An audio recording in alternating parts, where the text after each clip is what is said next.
你問我知唔知我自己喺度做乜？我淨係知道如果我想做就做得。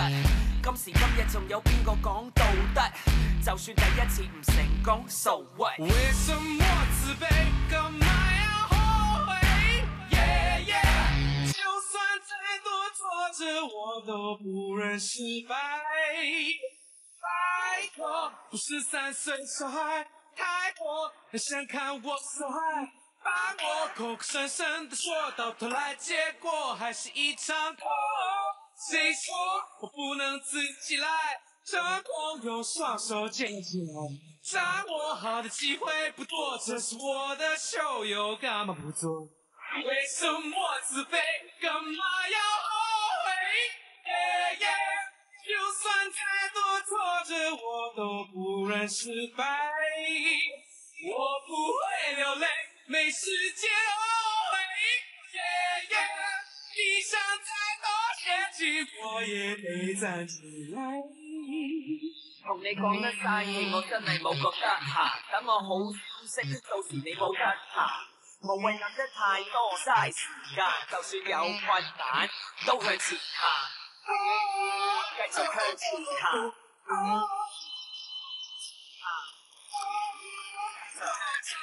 就算有困難，都向前行。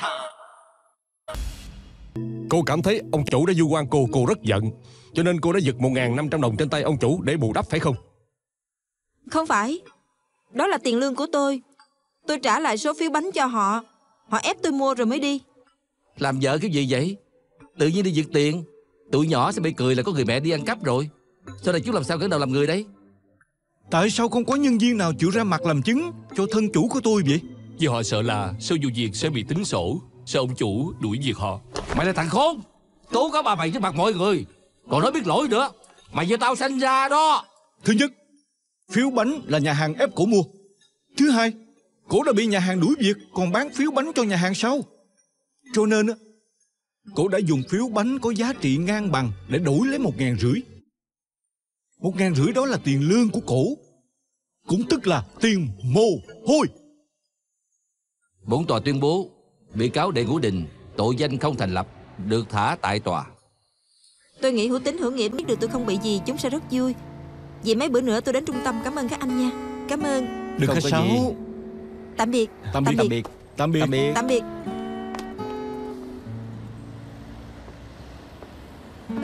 Tôi thì thắng vụ kiện, còn cậu thì thua mất người ba. Tôi chỉ làm việc tôi nên làm thôi.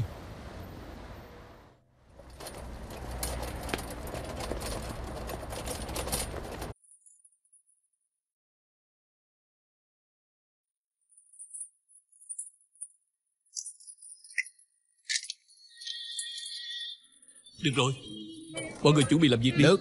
Nào bắt đầu. Mỹ ơi, mở nước đi. Anh Minh à, mau qua xếp hàng tắm rửa đi, có biết không? Trời, đầu của chú nhiều dầu quá, giống Mona Lisa vậy. Qua bển gội đầu rồi hớt tóc cho chú chịu không? Được rồi. Chú Minh, Hả? người của chú sắp mọc rêu rồi đó. Có tin tôi gọi nhân viên sở vệ sinh tới lập tổng vệ sinh cho chú không? Mau qua xếp hàng đi tắm đi. Được. Anh Phú, chú Trần là giở trò không chịu tắm. Sao không tắm vậy? Hôm qua tắm rồi mà. Cho nguyên sợi dây thừng quanh cổ còn nói là tắm rồi nữa. Chú Trần nói tắm rồi thì tắm rồi. Hôm qua ăn cơm rồi, hôm nay cũng phải ăn. Tắm xong được ăn cơm trước thịt gà. Nhanh tay thì còn, chậm tay thì hết. Sao không chịu nói sớm?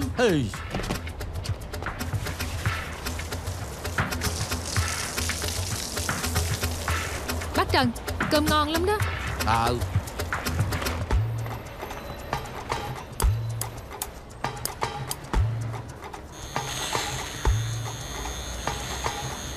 Bác Trần của bác nè, bác ăn không thả nha. Cảm ơn nha. Bác Trần, ăn tự nhiên nha. Bác Trần, uống ly nước đi. Cảm ơn. Cũng giải quyết xong. Quang mừng dội, còn một cực phẩm kìa. Trời ơi, Bác Trần à, là ai vậy?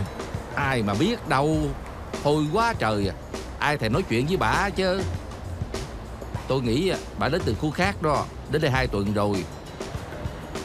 Nhưng cái chỗ này nè có chút vấn đề ha. Chào thím. Tôi tên là Đinh, là nhân viên của trung tâm xã hội. Thím tên là gì vậy?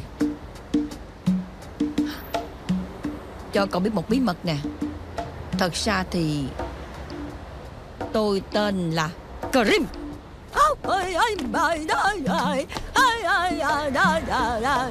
Cream. Trời ơi, bả là ai vậy? Hai người còn trẻ, để tôi nói cho nghe. Cream là vai nữ chính trong truyện tranh Nhật Bản nổi tiếng một thời vào thập niên 80 đó. Thời đó không biết có bao nhiêu cô cậu hâm mộ cổ đó nha. Tôi cũng thích đó. Thì ra cậu cũng là fan của tôi á. Phải không? Hay vậy đi Cream, tôi cắt tóc của thím trước, rồi tiếp tục mở đại nhạc hội chịu không? Tôi không được cắt tóc đâu. Cắt tóc thì trở thành kiểu tóc khác rồi. Tuấn Phu không nhận ra tôi đâu. Tuấn Phu? Lại là ai nữa vậy? Tuấn Phu chính là bạn trai của Cream, yêu thầm trước khi biến hình. Nè, sao cậu biết bí mật của tôi vậy chứ? Sao cậu biết tôi đã biến hình hả? Ồ, tôi biết rồi. Cậu muốn vạch trần bí mật của tôi phải không? Mấy người không muốn tôi biến hình được á. Mấy người không muốn tôi trở thành ca sĩ nổi tiếng phải không? Không phải. Tôi chỉ muốn cắt tóc cho thím thôi. Tại sao phải cắt tóc? Tôi không cắt. Nè, bạn có vấn đề đó, bắt bạn đi bác sĩ đi. Cứu em với Tuấn Phu ơi. Nè thím bạn, đứng lại đi. Đứng lại. Nè, thím đứng lại.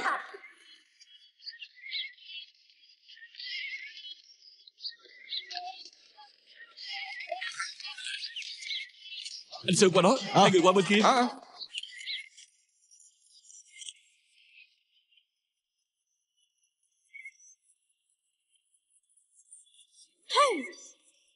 Nè, đứng lại. Cứu em với Tuấn Phu. Đứng lại, đứng lại. Sao phải giật tôi? Tuấn Phu cứu em. Nè, thím, bình tĩnh lại đi. Chúng ta về mở đại nhạc hội mà. Bình tĩnh lại đi. Nè, chị Lưu, chị không sao chứ? Cứu với Tuấn Phu ơi. Đứng lại. Đứng lại nha. Đứng lại. Đừng qua đây. Đứng lại. Đứng lại. Đừng qua đây. Mấy người qua đây làm cổ đó. Hả? Nè thím à, bình tĩnh lại đi. Hay là vậy, thím đưa cái micro cho tôi thay pin cho thím, chịu không? Tôi với cậu không có gì để nói hết đó. Tóm lại là tôi không cắt tóc. Cắt tóc rồi tôi sẽ không phải là Rim. Cắt đi Tuấn Phu sẽ không nhận ra tôi nữa đâu. Cắt tóc rồi Tuấn Phu cũng nhận ra thôi. Ha, trước khi biến hình, Rim là ai vậy? Tất nhiên là nhớ. Tiểu Đào chứ gì? Tiểu Đào tóc dài hay là tóc ngắn? Tóc ngắn đó. Ý, vậy tức là Rim chính là Tiểu Đào, Tiểu Đào là Rim. Tóc dài hay ngắn cũng như nhau thôi. Như vậy cũng phải hả? Còn nữa, tôi nhớ Tuấn Phu không thích người ta thô lỗ đâu. Anh ấy chỉ thích Rim hát thôi hà.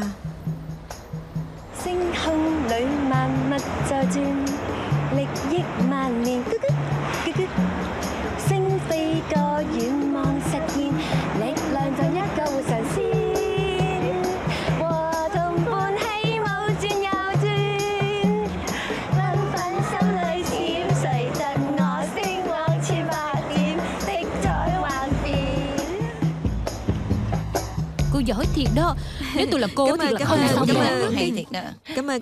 Tôi cảm ơn chị mới phải đó. Lúc nãy chị dỗ dành Cream. Nếu không tôi phải ăn cây xúc xích đó rồi, nhất định sẽ bị tiêu chảy chết luôn. Đừng có sao mà. Cậu cũng vậy nữa. Chỉ tắm rửa cắt tóc cho người ở lề đường thôi mà. Sao làm tới nỗi bắt người uy hiếp nghiêm trọng vậy? Còn nói mới là nhân viên xã hội chuyên nghiệp, lại đi thua bà thím. Ê, người điên thì thấy nhiều rồi, nhưng chưa từng thấy ai tính trẻ con như bà ấy hết. Thật ra bà ấy cũng tội nghiệp lắm. Hồi nãy khi tắm rửa cắt tóc cho bà ấy có trò chuyện một chút. Thì ra lúc bà còn trẻ, có người bạn trai cũng đúng lúc tên là Tuấn Phu. Hắn gạt hết tiền của bà, còn gạt nhà của bà nữa. Có lẽ là chịu không nổi đả kích, cho nên bà mới điên. Chị Lương ngay cả Rim cũng chịu tâm sự với chị Bạch cũng phải phục chị đó. Bà nội trợ như tôi thì biết gì đâu, chỉ biết dỗ dành người ta. Bằng không cả nhà lớn nhỏ của tôi làm sao mà dụ được chứ. Đúng rồi. Trung tâm chúng tôi hàng ngày đều có người đến nhờ giúp. Nếu như có thêm mấy nhân viên hiểu nhân tình thế sự như chị Lương đây thì hay biết mấy. Chị Lương à, trước đó chị nói là tìm việc làm mà. Chị tìm được chưa? Nếu chưa tìm được á, hãy đến trung tâm chúng tôi phụ giúp nha. Vẫn chưa, tôi chưa tìm được việc làm. Nhưng tôi chỉ là bà nội trợ, không biết làm gì hết. Tôi từ nội địa đến, không có trình độ gì. Tôi lo không giúp được cho mọi người thôi. Giúp được. Trước đây tôi nghe chị nói ở nội địa chị học đến trung học, còn học tiếng Anh. Công việc văn thư chắc chị làm được mà. Anh Đinh à, ý anh sao? Vừa khỏi dự toán. Mấy người cũng biết trung tâm không có tiền mà. Tiền lương của chị Lương á có bao nhiêu đâu. Tôi nhận thêm mấy vụ kiện là được rồi. Anh gánh phải không? Nè, chị Lương, nói thật nha. Công việc của chị á có bao canh không? Canh? Chè cũng bao luôn. Vậy mọi người đợi gì nữa? Mau nghĩ tối nay uống canh gì đi. Chị dạy thêm. Chị dạy thêm. Cảm ơn luật sư La.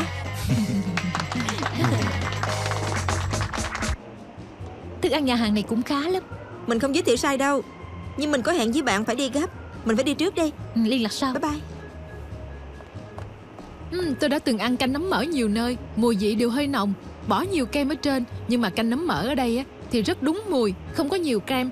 Vả lại không có quá nồng mùi nấm mỡ nữa. Hà Lợi Trinh. Cô Hà tiến bộ thật đó. Càng ngày càng hiểu món ăn Pháp. Chúng tôi chưa bao giờ có khách chê canh chúng tôi không đủ đậm. Cô là người duy nhất biết thưởng thức đó. Cô đã sống ở nước ngoài mười mấy năm, dĩ nhiên là hiểu biết về món Tây rồi. Ông chủ. Anh Bạc, tôi giúp gì được cho anh? Ông làm kiểu gì vậy? Tôi tới nhà hàng cao cấp ăn dĩ nhiên để ngắm phong cảnh rồi. Ông lại để cho hạng người này ngồi gần tôi. Ăn tôi dính tùm lum mà. Ông có biết như vậy ảnh hưởng rất nhiều đến thú ăn uống của tôi không? Thật ngại quá. Nếu anh chê, tôi sẽ đổi chỗ khác cho anh nha. Sao anh bắt tôi đổi chỗ chứ? Muốn đổi họ đổi mới phải. Con à, chúng ta đừng có ăn nữa. Con muốn ăn trắng miệng xong mới đi. Một là biểu nó đổi chỗ, còn không á lấy tấm ván chèo họ lại. Đừng có để đây làm mất mỹ quan đô thị. Tôi nói anh ảnh hưởng mỹ quan đô thị mới đúng đó. Anh coi anh kìa, ăn mặc toàn đồ hiệu nhưng không biết tôn trọng người ta chút nào. Cái miệng của anh còn thúi hơn lỗ cống nữa, làm cho khách của cả nhà hàng này không muốn ăn nữa rồi. Hai mẹ con họ đâu phải ngồi gần cô. Dĩ nhiên cô nói thoải mái rồi. Cô rộng rãi như vậy. Hay là cô kêu họ ngồi chung đi. Chỉ biết nói làm ra vẻ. Anh này, anh làm như vậy là đoạt đi quyền tự do ăn uống ở đây của họ rồi. Rất có khả năng phạm điều lệ xem thường người tàn tật. Họ có thể kiện anh đó. Cô là ai hả? Nói luật pháp với tôi. Muốn hù tôi à? Tôi là đại luật sư Dư Tư Khổ. Cô biết có đủ tư cách không? Hai bà chồng này làm mất hết khẩu vị. Không ăn nữa. Cảm ơn hai cô. Nếu không tôi không biết làm sao ứng phó với khách hàng ngang ngược như vậy nữa. Cảm ơn hai cô. Đừng có khách sáo. Đối với hạng người này đừng khách sáo. Nè, không ngờ Khổ cũng như lúc nhỏ vậy. Vẫn giống như Dương Tư Khổ đầy lòng chính nghĩa. Trinh thì thay đổi nhiều rồi. Hà Lợi Trinh không nhát gan như trước đây. Đang nghĩ gì vậy? Đang nghĩ chuyện Khổ nghĩ đó.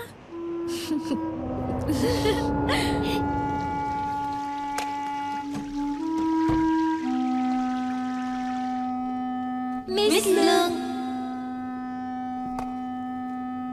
Sao lại có gói thuốc ở đây? Là của ai? Của em à? Không phải của em. Của bạn ấy. Ngay cả Lưu Khải Kỳ cũng nói là của em còn không nhận sao? Gói thuốc này thật sự không phải của em. Gói thuốc là của Lưu Khải Kỳ. Em thấy nó rơi ra từ túi của bạn ấy. Dương Tư Khổ, em nói bậy cái gì vậy? Lưu Khải Kỳ là con của giám hiệu Lưu. Giám hiệu Lưu rất có gia giáo. Em có biết vu khống bạn là không đúng hay không vậy? Em không có vu khống bạn ấy. Là bạn ấy vu khống Hà Lệ Trinh mới phải. Có người gọi điện đến chương trình Bầu Trời của Hải Bì của đài phát thanh khiếu nại cô Lương phát hiện gói thuốc trong nhà vệ sinh nữ, nhưng lại giúp cho con của Lưu giám hiệu, còn vu oan Hà Lợi Trinh nữa. Không liên quan đến Hà Lợi Trinh. Người gọi điện đến đài phát thanh là em. Em chính mắt trông thấy gói thuốc rơi ra từ túi của Lưu Khải Kỳ. Em thấy thật không công bằng. Còn gọi điện đến khiếu nại Trần Hải Bì đòi công bằng cho Hà Lợi Trinh. Em biết cô nhất định nói em không biết tôn sư trọng đạo. Hiệu trưởng từng nói là tôn trọng không có nghĩa phục tùng, tôn trọng không có ép được. Bạn muốn người khác tôn trọng bạn, trước tiên bạn phải biết làm thế nào tôn trọng người khác. Nhưng em không thấy cô Lương có tôn trọng Hà Lợi Trinh.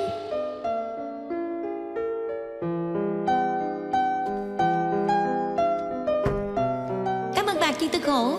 Chuyện nhỏ thôi mà. Chị sao bạn dám nói với hiệu trưởng như vậy? Bạn thật là giỏi quá. Chỉ cần có lý do thì sợ gì. Nếu là mình thì không dám đâu. Phải rồi, nếu như mình có chuyện gì nữa, bạn có giúp mình hay không? Giúp. Sau này bạn có việc gì mình cũng nhất định sẽ giúp bạn. May mà lần đó hiệu trưởng hiểu rõ lý lẽ.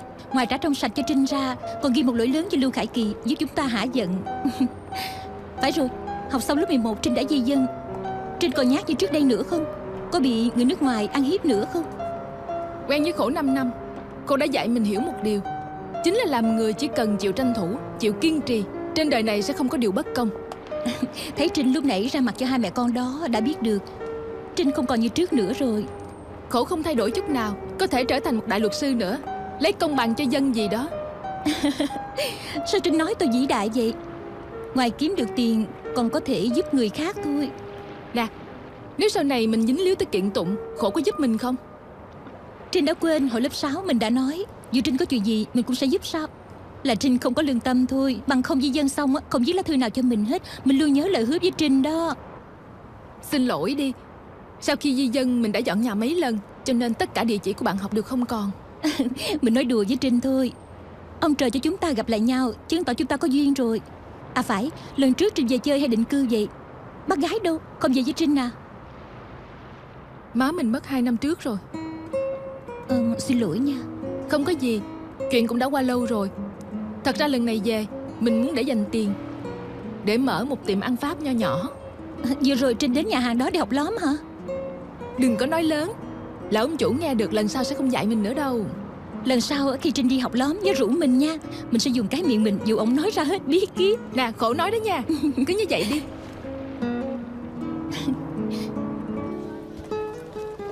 Ông chủ à, ở đây có nhiều sách nấu món ăn Tàu. Vậy có sách nấu món ăn Pháp hay không vậy? Cô đừng có đùa mà. Đây là Tâm Thủy Bộ, đâu có phải là Vịnh Thâm Thủy đâu. Làm gì có sách nấu ăn Pháp chứ. Hỏi thử thôi mà. Ông chủ, từ điển lần trước giờ anh để lại có chưa? Dĩ nhiên có rồi, cậu coi nè. Mới hết đó. Rất hợp với học sinh xài nha. Nhưng mà số lượng có hạn đó. Chỉ có mấy quyển này thôi. Dạ tính rẻ một chút. Anh cũng biết học sinh không có nhiều tiền mà. Được. Khắp Thâm Thủy Bộ đều biết chỗ cậu phục vụ cho dân mà. Nếu tôi dám thu mắt của cậu á, không sợ bị trời đánh hay sao chứ. Anh biết làm ăn như vậy, hèn gì có nhiều người đẹp tới ủng hộ anh hả? Thật ngại quá. Nhà tôi có dư một số từ điển tiếng Pháp tiếng Anh. Nếu như anh không ngại, tôi tặng cho anh nha. Có được không? Hay quá. Cảm ơn còn không kịp nữa là. Ý, thấy cô lạ quá. Mới dọn tới hả? Mới dọn tới thôi. Hèn gì.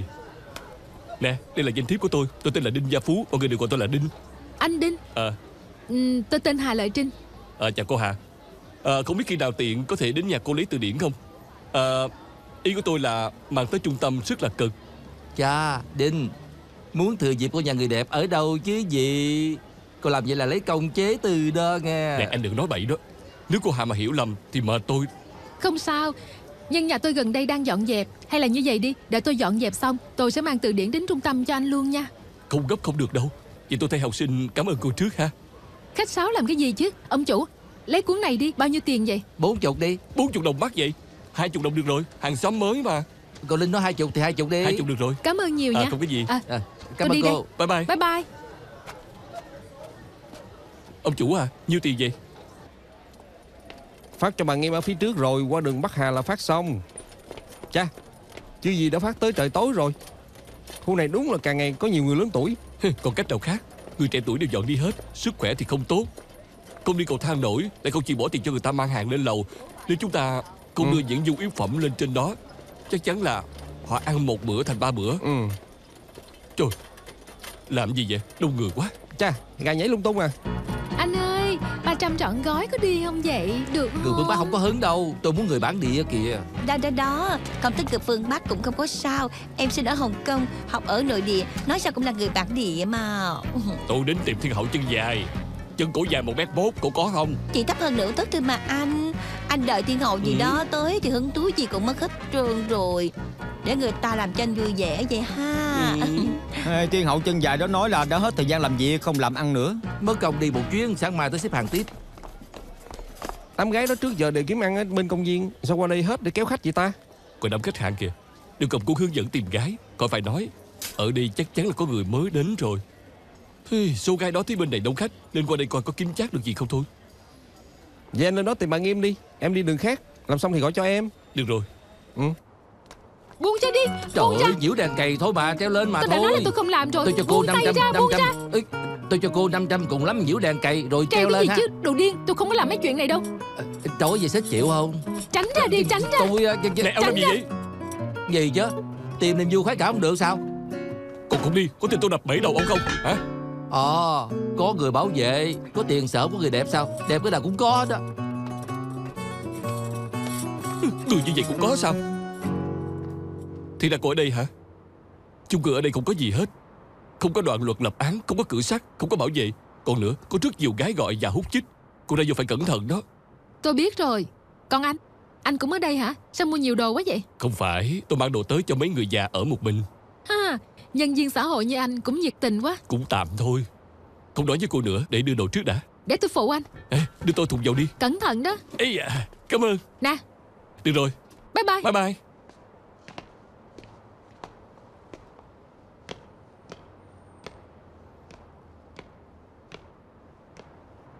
Thiên hậu chân dài. Khách mua dâm thật ngốc. Gì mà cũng tin.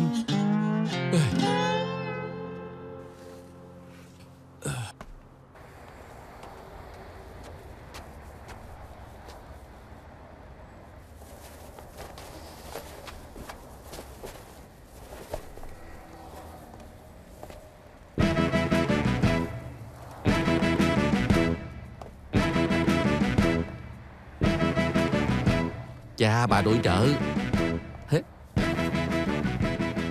Người đẹp. 3 bụi nhiêu vậy? 38. 300 hả? 300 rẻ. Cũng rẻ lắm. 3 mùi mà. Nhưng không có cánh gà. Có điều cánh gà ngon lắm. Ai ăn thử cũng nói mùi vị rất ngon. Cánh gà? Tôi lớn vậy chưa từng thử đó. Đừng nói nhiều nữa. Ở đâu vậy? Qua 2 con đường, Quỳnh Thiên đó. Trời đất, xa vậy sao? Tôi nóng lòng quá rồi.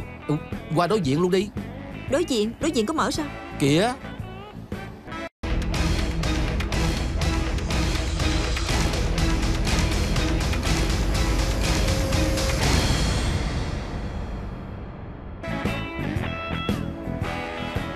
Trời ơi, đồ chơi già dê.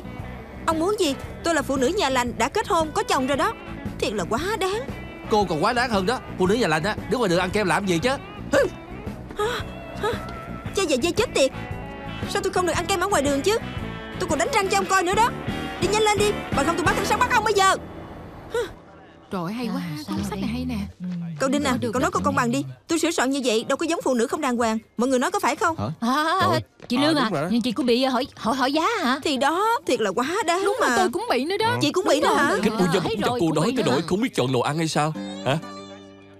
Ý của tôi là hắn không biết chết là gì mà. Nè, sáng ra tôi dẫn con gái đi ngoài đường bị tên dê sòm nhìn từ đầu xuống chân luôn. Con gái tôi hỏi tôi: má, chú đã quen với má sao? Tôi không biết trả lời sao nữa đó.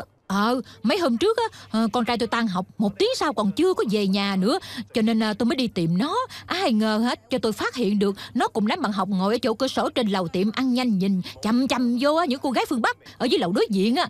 Đám nhóc đó còn thì thầm to nhỏ là cười hi hi nữa chứ. Con nít bây giờ vậy thì rất sớm. Dạo trước cháu của tôi bắt chước người ta coi mạng sex nữa hả? Nếu cứ để những cô gái bậy bạ ở đây sớm muộn gì cũng có chuyện thôi à. Trời đúng ơi, bắt con nít chưa có gì thì người lớn đã có chuyện rồi. Chuyện gì? 2 hôm trước nè, chị Trình bắt gặp anh Trình đi bao gái đó. Trời ơi, thiệt luôn. Hay là báo cảnh sát bắt những cô gái mại dâm và khách đi. Phải bắt họ đi. Đúng rồi đó. Theo luật pháp Hồng Kông, mại dâm không có phạm pháp.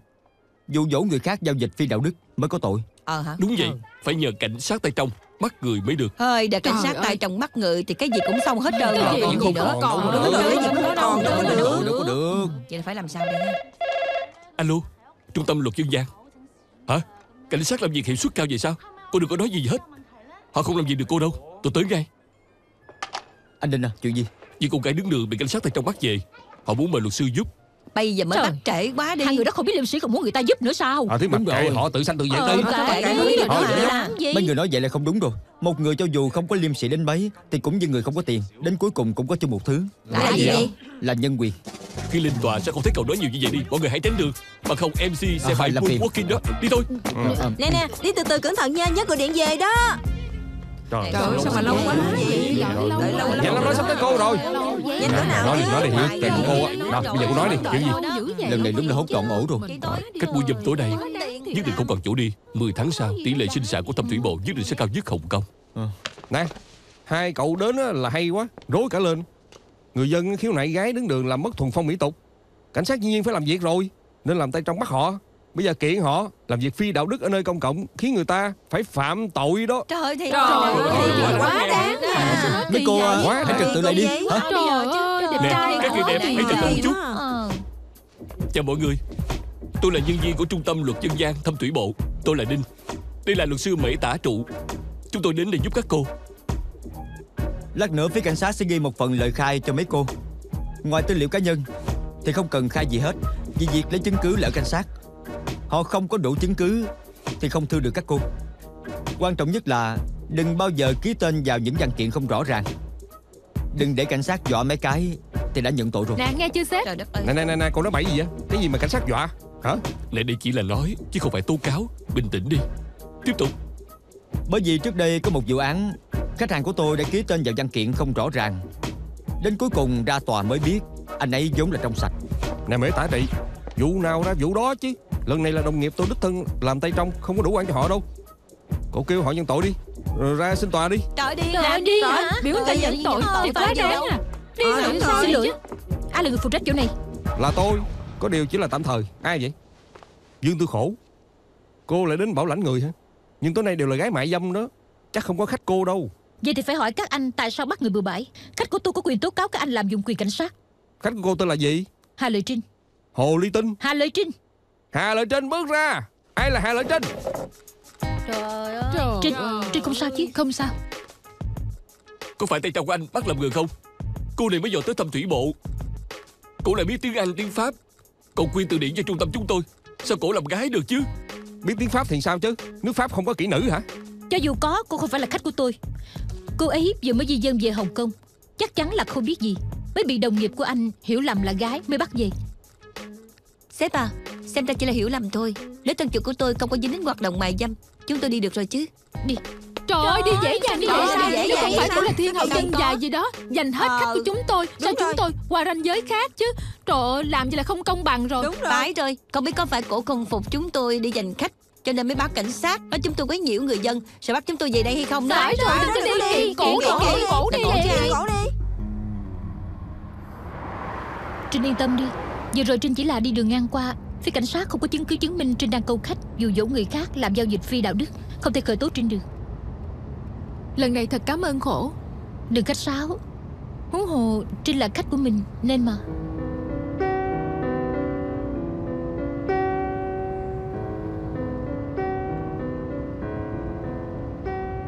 Thật ra lần trước mình không cố ý giấu Khổ đâu. Chỉ vì chúng ta đã nhiều năm không gặp, mình không muốn vừa gặp mặt đã nói những chuyện không vui. Mình biết bắt Khổ chấp nhận nghề này của mình rất khó, nhưng mình muốn Khổ hiểu, người nào cũng có quá khứ cả. Uống nước không? Cảm ơn.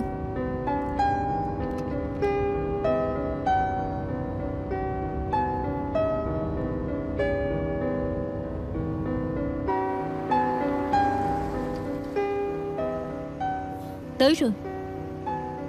Cảm ơn.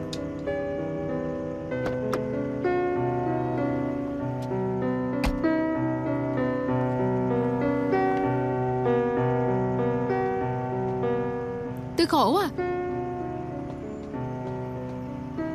hay là lên uống miếng nước vậy? Thôi khỏi, lần sau đi. Vậy cũng được. Bye bye.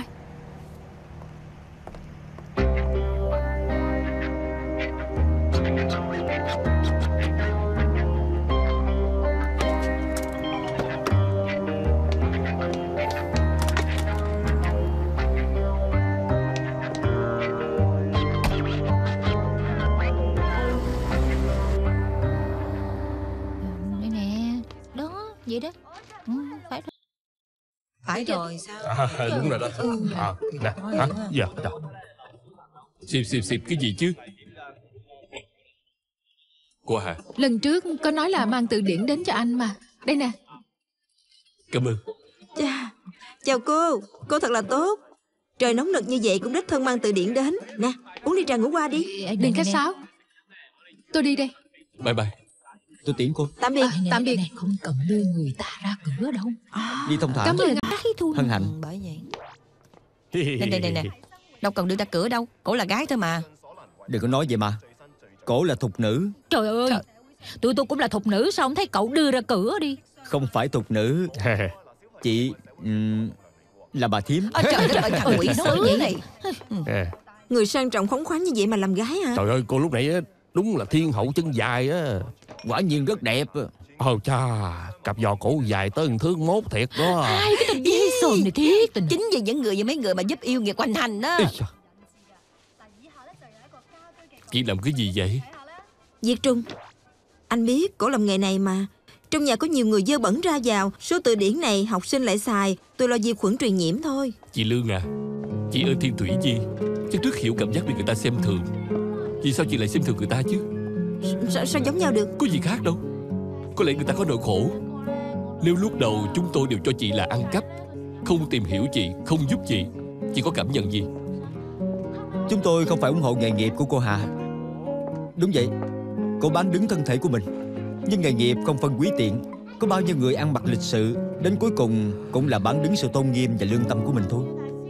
Nói bậy bạ không à. Làm gái với ăn cắp sao có thể nói chung được. Ăn cắp tốt hơn là làm gái. Hả, người phụ nữ đó ai cũng làm chồng được. Tự nguyện trụy lạc hạ lưu đê tiện. Tôi đã làm gì mà hạ lưu đê tiện vậy? Tôi có kéo dây kéo mà. Xin lỗi luật sư La, tôi không có nói cậu. Tôi nói là thiên hậu chân dài vừa mới đi ra Cũng kìa. có tới à? Vậy cũng không gặp được cổ đó thiệt tình. Nè. Hả? Có phải là cổ hấp dẫn lắm? Hấp dẫn lắm. Luật sư La, không phải ngay cả cậu cũng có hứng thú với hàng phụ nữ đó. Chỉ là tò mò thôi. Tôi nghe Đinh nói đó, người đẹp giọng ngọt, dáng người như người mẫu lại đến làm gái ở Thăm Thủy Bộ. Có lợi cho hàng xóm vậy. Cho dù không ủng hộ thì cũng nên làm quen, đúng không? Trời ơi. Anh họ, em thật không hiểu cho lắm. Với tố chất của cô Hà, 1 tháng mấy trăm ngàn cũng có người chịu bao mà.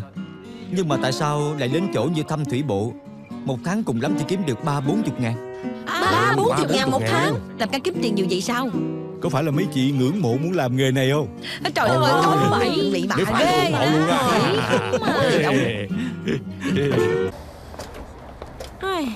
Bị đám cảnh sát phá một lần, không làm ăn được gì hết à. Vậy sao? Tôi thì không thấy như vậy. Như vậy càng tốt hơn. 2 tiếng này đám dơi sờm đã chưa đến. Tôi có thể đi mua đồ dùng hàng ngày. Cô đó, chân dài 1 thước 1, dĩ nhiên là nói như vậy rồi. Làm nghề này của chúng ta không khác gì cổ phiếu kỳ hạn, giá trị thời gian ngày một ít đi. Không biết làm được bao lâu nữa. Cô coi kìa, có thêm nhiều gái phương Bắc đến kiếm ăn nữa kìa. Anh bạn, 200 trọn gói. Cả Thăm Thủy Bộ em lấy giá rẻ nhất rồi. Không phải vấn đề tiền bạc đâu. Tôi muốn tìm thiên hậu chân dài thôi. Phải rồi, có người bạn từng ủng hộ, đó là rất đáng tiền. Trời Tôi có biết ơi, cổ ở đâu không vậy? người ta có chân dài thì sao chứ? Coi chừng người ta dở trò đó. Thì đó, Hồng Kông á hả? Làm gì mà có chuyện lợi như vậy chứ? 300 đồng chân dài 1 thước 1 hả? Nhất định nó là có bệnh rồi đó. Ê, đừng có nói bậy nha. Nói ai bị bệnh hả? Ê trời ơi, anh coi cổ lo lắng ghê chưa? Có tật rụt rịch kìa. Gà bị bệnh á, gà điên đó. Cô còn nói nữa, tôi không khách sáo đâu đó. Không có sáo hả? Vậy thì sao? Chết đi, con gì dám đánh nào hả? Chết đi, mày đánh hả? Mày đánh thua mày đâu? Chết mày hả? Chết mày đánh hả? Cho mày chết nè. Mày tưởng tôi sợ mày hả? Đánh tao không có sợ mày đâu. Mày hả? Cho mày chết nè. Đánh mày hả? Mày đánh hả? Mày chết hả? Cho mày chết. Dám đánh tao cho mày chết nè. Mày tưởng tôi sợ mày hả? Là cô kiếm chuyện trước mà tranh. Chết đi. Gì vậy? Cảnh sát đây, dừng lại đi. Bộ đóng phim hả? Sếp à, tôi phải thưa nó. Nó làm mặt của tôi bị thương rồi nè. Nè, là cô kiếm chuyện trước nha bà Trần. Tôi cũng bị thương nè. Tôi biết tính. Mọi người đưa giấy chứng minh ra đây. Giấy chứng minh? Ê, đứng lại, giữ chỗ này. Sếp à, tôi phải báo cảnh sát bắt cổ đó. Cổ còn có dao đó. Sếp à, chúng tôi chỉ là tự vệ, không cần phải làm lớn chuyện như vậy chứ. Nói đủ như vậy, sếp chưa lên tiếng, nó vừa làm gì chứ? Lần trước bắt cô về, chưa tới mấy ngày lại gây chuyện nữa. Con cảnh sát chết rồi hả? Bây giờ tôi nghi ngờ cô có mang vũ khí đó, phải lục soát người cô. Này sếp à, anh đâu phải là nữ cảnh sát, sao lục soát người của chúng tôi được? Sếp cảm thấy có nguy hiểm, rút súng cũng được đó. Làm gái mà không hết như vậy. Xét cô trước. Còn cái động á, kiện cô tới cảnh sát đó. Qua đây. Dang chân ra. Dang chân ra.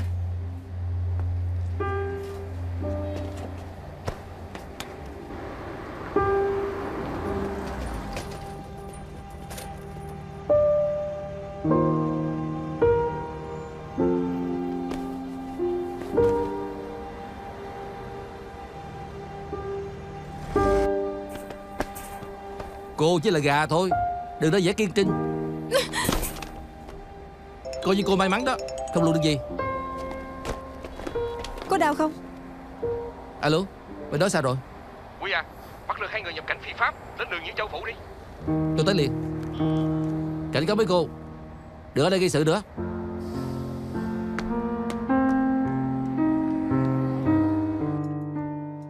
Gần đây đúng là xui xẻo. Tôi nghĩ chắc chắn là không có qua Thái cúng Phật 4 mặt, cho nên mới như vậy đó. Nè, sao ngẩn ra vậy? Nghĩ tới thằng khốn đó là tức mình à. Thiệt là... Thôi mà bỏ đi. Cô đâu phải ngày đầu ra kiếm ăn. Chúng ta làm nghề này biết trước phải như vậy rồi. Hắn thừa cơ sàm sỡ coi như là may mắn lắm rồi. Nè, tại sao bỏ qua như vậy chứ? Chúng ta làm gái là mua bán rõ ràng, thuận mua vừa bán. Chúng ta đâu có ăn trộm cướp lừa gạt đâu. Hắn có quyền gì đối với chúng ta như vậy? Còn nữa, chúng ta là gái không phải là con người sao? Chúng ta làm gái thì phải bị hắn sàm sỡ cưỡng hiếp hay sao chứ? Hả?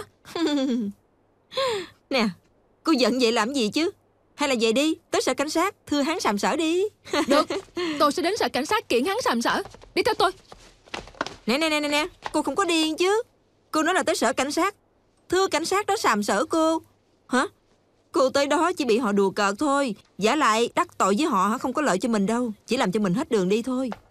Phụng à, cả thế giới này coi thường chúng ta, nhưng bản thân chúng ta không được coi thường chúng ta, có hiểu không? Hả? Câu này là nhân viên xã hội nói với chúng ta đó. Cô ra ngoài thử nói với người ta coi, người ta cười chết cho mà coi. Tôi chết cũng không tin thế gian này không có công lý. Tóm lại, nếu cô muốn tìm người làm chứng thì đừng có tìm tôi nha. Đi tìm con gái lớn của thím Quỳnh đi. Người ở xe mì đó. Liên quan gì tới nó? Bữa cô bị lục soát tôi thấy cổ lái chiếc xe đi ngang qua, nhìn qua chúng ta một hồi đó. Cô có nhìn lầm hay không? Là con gái lớn của thím Quỳnh đó. Đúng 100%. Cô tự đi hỏi cổ đi. Cảm ơn nha.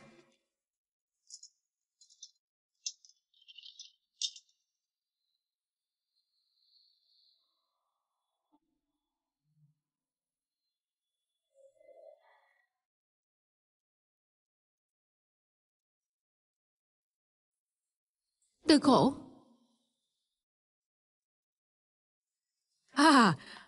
Cô là bạn học của con Tư, Hà Lợi Trinh có phải không? Hồi đó cô thường cùng con Tư về ăn mì xe đẩy này nè.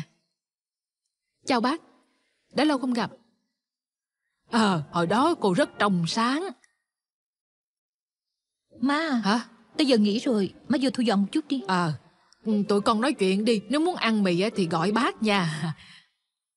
Chú Trung à, vô phụ rửa chén đi, nhanh lên. Được rồi. Trinh tìm mình có chuyện à? Chúng ta có thể nói chuyện một chút không? Lát nữa mình có hẹn, có thể ngồi vài phút. Bây giờ có tiền nói chuyện không? Hôm qua mình ở công viên bị cảnh sát lục soát người vô lý.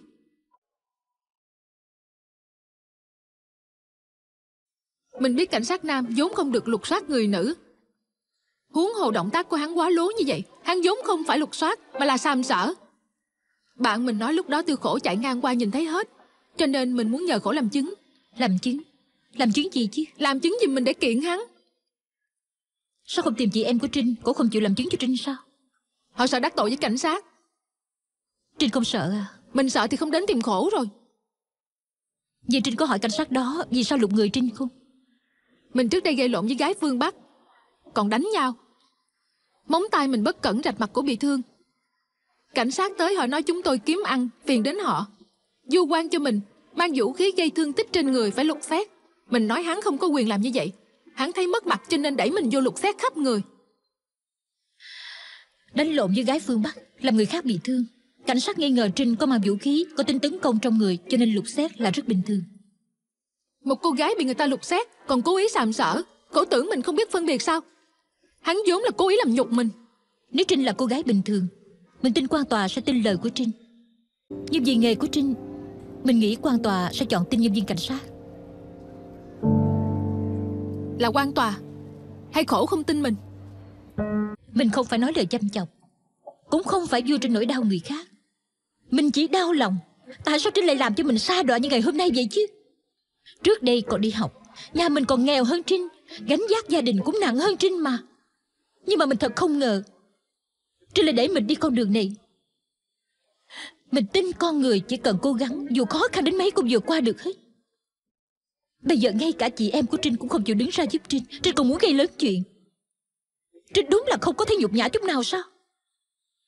Phải, có lẽ Trinh không có giấu vũ khí thật, hoặc cảnh sát đó thật không nên xét người của Trinh. Nhưng mà Trinh đánh lộn với gái đứng đường ở ngoài đường, Trinh còn cứ nói là người ta sỉ nhục Trinh. Có phải nên nói là Trinh tự sỉ nhục mình hay không? Mình biết làm như vậy khiến Khổ rất thất vọng. Cô có thể đừng xem mình là bạn học cũ của Khổ. Khổ coi mình như là người dân bình thường thôi. Khổ là đại luật sư, Khổ đứng ra làm chứng cho mình, tố cáo tin cảnh sát đó. Mặc dù hôm qua mình thấy Trinh bị cảnh sát xét người, nhưng mình không thấy cảnh sát đó có hành động gì quá lố đối với Trinh cả. Nên mình nghĩ không giúp được Trinh. Mình không cảm thấy Trinh có vấn đề gì để thưa hắn cả. Thưa được.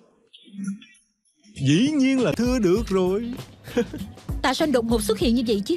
Chuyện này thì liên quan gì đến anh? Thì tôi thấy hai cô đang nói chuyện mật, cho nên tự tiếp đãi mình lấy sâu cá viên ăn luôn. Đúng là có lòng tốt mà không được báo đáp. Phải nói là anh làm ơn đừng có không biết đầu đuôi mà xen vô chuyện này. Anh dựa vào gì mà nói vụ kiện này kiện được chứ? Thì dựa vào tôi và cổ là bạn cũ mười mấy năm.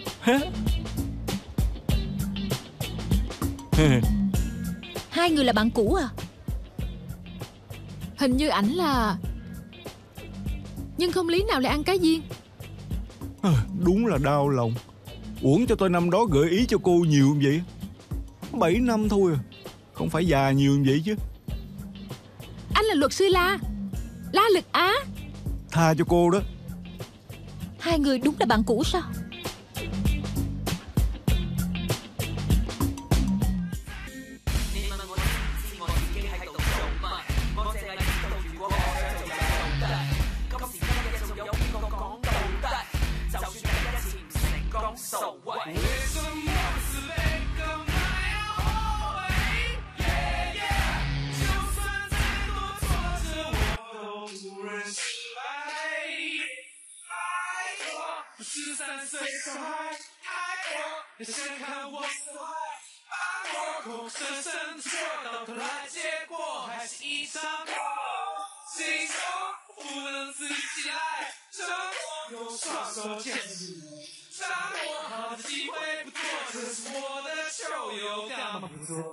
为什么自卑干嘛呀？